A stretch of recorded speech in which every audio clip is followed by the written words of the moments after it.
UP का चुनावी संग्राम अपने अंतिम दौर में पहुंच चुका है। 7 मार्च को अंतिम चरण के लिए मतदान होगा और आज शाम 6 बजे से चुनाव प्रचार पर भी विराम लग जाएगा। ऐसे में सभी सियासी दल चुनाव प्रचार में एड़ी चोटी का जोर लगाए बैठे हैं। इसी क्रम में समाजवादी पार्टी के अध्यक्ष अखिलेश यादव ने मऊ के कोम्पागंज में विशाल जनसभा को संबोधित करते हुए भाजपा पर जमकर निशाना साधा। अखिलेश यादव ने कहा कि यहाँ पर जो हजारों की संख्या में नौजवान आए हैं वो योगी आदित्यनाथ को 10 तारीख को वापस मठ भेजेंगे। इसके साथ ही अखिलेश ने छुट्टा पशुओं और बेरोजगारी को लेकर भाजपा को आड़े हाथ लिया। साथ ही अखिलेश यादव ने गाजीपुर में चुनावी सभा को संबोधित करते हुए गठबंधन के प्रत्याशियों के समर्थन में जनता से वोट मांगे। अखिलेश यादव ने रैली को संबोधित करते हुए और क्या बयान दिए हैं, जानने के लिए देखिए इस खास रिपोर्ट को। ये है टॉक्स न्यूज नेटवर्क और आप देख रहे हैं पॉलिटॉक्स, राजनीति का कच्चा चिट्ठा। आपको बता दें 7 मार्च को प्रदेश की 9 जिलों की 54 विधानसभा सीटों पर मतदान होगा। ऐसे में सभी सियासी दिग्गज प्रदेश की जनता को लुभाने के साथ साथ एक दूसरे पर जुबानी तीर छोड़ने से बाज नहीं आ रहे हैं। मऊ में विशाल चुनावी सभा को संबोधित करते हुए अखिलेश यादव ने कहा कि अब बीजेपी के पास कोई वोट नहीं बचा। बीजेपी के लिए ये कहावत अब पछताए होता क्या जब सांड चढ़ गए सब वोट। जब से समाजवादी पार्टी और छड़ी साथ आई है, विरोधियों के छक्के छूट गए हैं।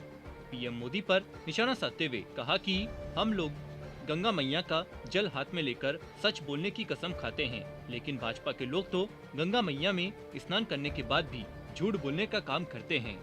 भाजपा पर निशाना साधते हुए अखिलेश यादव ने कहा कि देश भर से बीजेपी के नेता यूपी आ गए हैं।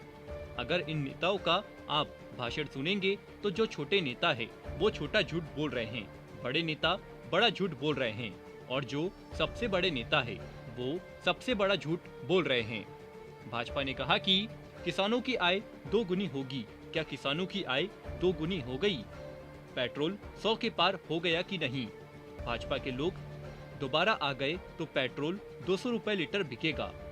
अखिलेश ने कहा कि वर्तमान सरकार में मऊ और गो दोनों परेशान हैं। मऊ बुनकरों की नगरी है, लेकिन वर्तमान सरकार ने बुनकरों के लिए कुछ नहीं किया। वहीं छुट्टा पशुओं ने सबको परेशान कर रखा है। अखिलेश यादव ने कहा कि प्रदेश में 11 लाख से अधिक सरकारी रिक्तियां खाली है, जिस पर सरकार बनते ही भर्तियां शुरू होगी। सरकार को बदलने के लिए युवा बेहद उत्साहित है। आज यहां पर जो हजारों की संख्या में नौजवान आए हैं वो योगी आदित्यनाथ को 10 तारीख को वापस मठ भेजेंगे। अखिलेश यादव ने गाजीपुर में कहा कि हमारे बाबा मुख्यमंत्री हम पर 12 बजे सोकर जगने का आरोप लगाते थे। हम भी आजकल उनके घर पर नजर रखे हुए हैं। कभी कभी उधर से धुआं उड़ता हुआ नजर आता है। भाजपा के लोग भाजपा को सबसे बड़ी पार्टी कहते हैं, लेकिन सच ये है कि भाजपा दुनिया की सबसे झूठ बोलने वाली पार्टी है। बीजेपी के लोगों ने जब सिलेंडर बांटे थे तब कीमत 400 थी। आज जब वोट मांग रहे हैं तो सिलेंडर 1000 का है। जो लोग एनसीसी का ए सर्टिफिकेट, बी सर्टिफिकेट और सी सर्टिफिकेट पाए हैं, उन्हें अगर हमें नौकरियों में प्राथमिकता देनी होगी तो देंगे। PoliTalks bureau UP. ये है टॉक्स न्यूज नेटवर्क और आप देख रहे हैं पॉलिटॉक्स, राजनीति का कच्चा चिट्ठा।